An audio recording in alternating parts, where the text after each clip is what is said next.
रहे हैं इसे? ये रेत है। कहा जाता है कि इसे आप मुट्ठी में बंद करके नहीं रख सकते।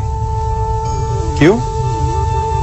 क्या इसका स्वभाव ही ऐसा है, या हमारे हाथों में इतनी सक्षम शक्ति नहीं कि इसे मुट्ठी में बंद करके रख सके, या फिर इसका स्वरूप ही ऐसा है कि ये फिसल ही जाएगी।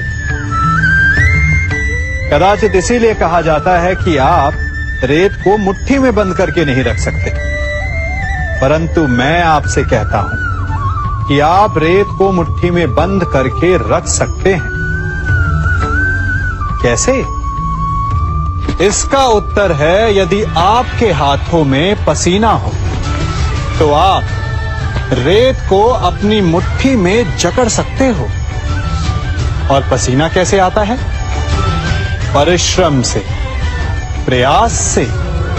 तो यदि आप परिश्रम से निकले पसीने से आप रेत को मुट्ठी में बंद कर सकते हो, तो ऐसा क्या है जो आप जीवन में परिश्रम से पा नहीं सकते? मान, सम्मान, धन, संपत्ति, बल, ये सब परिश्रम की उत्पाद है। हम कौन हैं? हमारा अस्तित्व क्या है? हम क्या हैं और क्या बन सकते हैं? ये बड़ा विचित्र प्रश्न है, परंतु उतना ही महत्वपूर्ण भी। मनुष्य सदा अपने वर्तमान प्रारब्ध के लिए अपने अतीत को उत्तरदायी ठहराता है, अपने जन्म को, अपने परिवार को उत्तरदायी ठहराता है। परंतु तनिक सोचिए, एक कमल जो कीचड़ में खिलता है, वही कमल भगवान की मूरत पर शोभित होता है।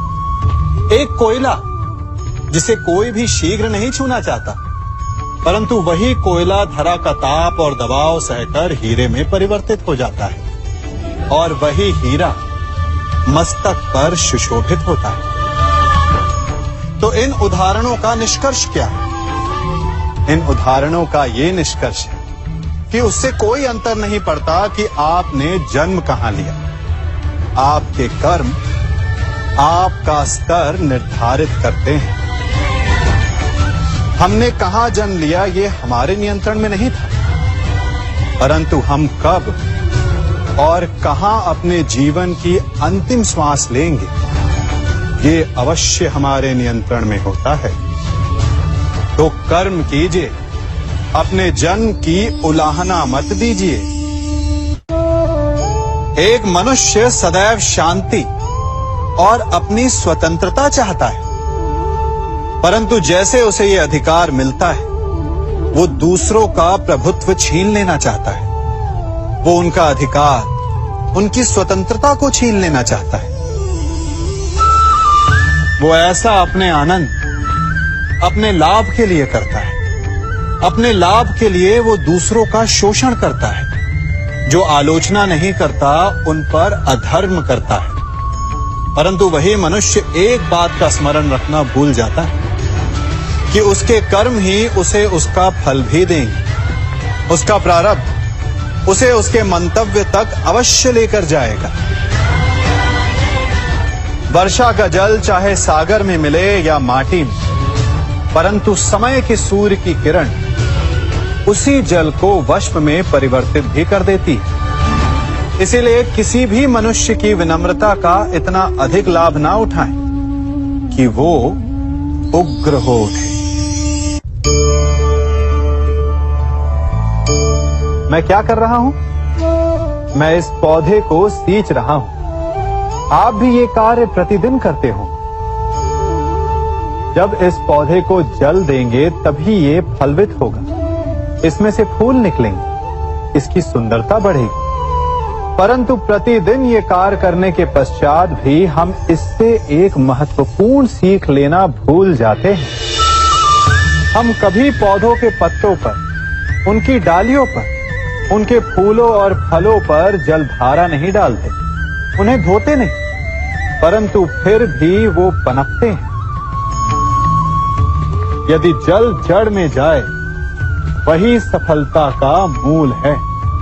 यदि आप एक बार में अनेक कार्य करने जाएंगे, तो आपको एक कार्य में भी सफलता नहीं मिलेगी। परंतु यदि आप बुद्धिमता से दृढ़ मन से एक कार्य साधेंगे तो एकाएक स्वतः ही सारे कार्य सध जाएंगे। जो आपका मूल है, जहां से आपको सिंचाई मिल रही है, यदि आपने उसकी जड़ को छोड़ दिया तो एक सूखे पौधे की भांति आप भी सूख कर गिर जाएंगे और अंततः अपना अस्तित्व खो बैठे। हमने एक बात अपने माता पिता, अपने बड़ों से, अपने बुजुर्गों से सुनी ही होगी कि संगति का प्रभाव मनुष्य पर पड़ता ही है। यदि वर्षा की एक बूंद सीप के मुख में जाए तो वो मोती बन जाती है, और यदि वही वर्षा की एक बूंद सर्प के मुख में जाए तो विष। तो क्या यही सत्य है? नहीं। आपने कभी चंदन के वृक्ष को देखा है? उस पर सर्प विचरण करते हैं, विषधर उससे लिपटे रहते हैं, परंतु फिर भी चंदन का वृक्ष विषैला नहीं होता। वो तब भी सुगंध देता है और पवित्र माना जाता है। तो इसका रहस्य क्या है कि वर्षा की बूंद पर संगति का प्रभाव पड़ता है और चंदन के वृक्ष पर नहीं? इसका रहस्य है आत्मबल। वर्षा की बूंद वातावरण के अनुसार स्वयं को बदल लेती है, इसीलिए उसकी संगति ही उसका प्रारब्ध बन जाती है। परंतु चंदन का वृक्ष अपना व्यक्तित्व, अपना गुण नहीं खोता। इसीलिए यदि आप में आत्मबल हो, आपका मन दृढ़ हो, तो बुरी से बुरी कुसंगति भी आपका कुछ नहीं बिगाड़ सकती। सिंह को जंगल का राजा कहते हैं। सभी पशु पक्षी उसका बल मानते हैं, उससे भयभीत रहते हैं। परंतु सिंह को भी अपने भोजन के लिए आखेट करना पड़ता है, घात लगानी पड़ती है, बड़ी दूर तक उसे अपने शिकार का पीछा करना पड़ता है, और तब जाकर उसे भोजन मिलता है। और कई बार उसके ये कठिन प्रयास भी असफल होते हैं। यदि सिंह ये सोचकर बैठ जाए कि मैं तो वन का राजा हूं, मेरा भोजन स्वयं मेरे मुख में आकर गिर जाए, तो वो भूखे मर जाएगा। क्या समझे? राजा हो या रंग, उद्यम सभी को करना पड़ता है, क्योंकि मेहनत, परिश्रम यही तो सफलता की कुंजी है। यदि जल पाना है तो कुआं खोदने में पसीना बहाना ही होगा। यदि सफलता पानी तो रात दिन परिश्रम करना होगा। बिना परिश्रम के तो देवों को भी अमृत नहीं मिलता। इसलिए परिश्रम कीजिए, आज नहीं तो कल सफलता अवश्य मिलेगी। देख रहे हैं इसे? ये बड़ा भयंकर अस्त्र है। अब आप कहेंगे कि ये छोटी सी धातु भला किस काम की? आप चाहें तो इस धातु से वस्तुएं जोड़ लें या फिर चोट भी खा सकते हैं। ये एक धातु लकड़ी के दो पट्टों को एक करके जोड़ सकती है, या फिर आपके शरीर में लग जाए या चुभ जाए तो आपको बहुत बड़ा घाव भी दे सकती है।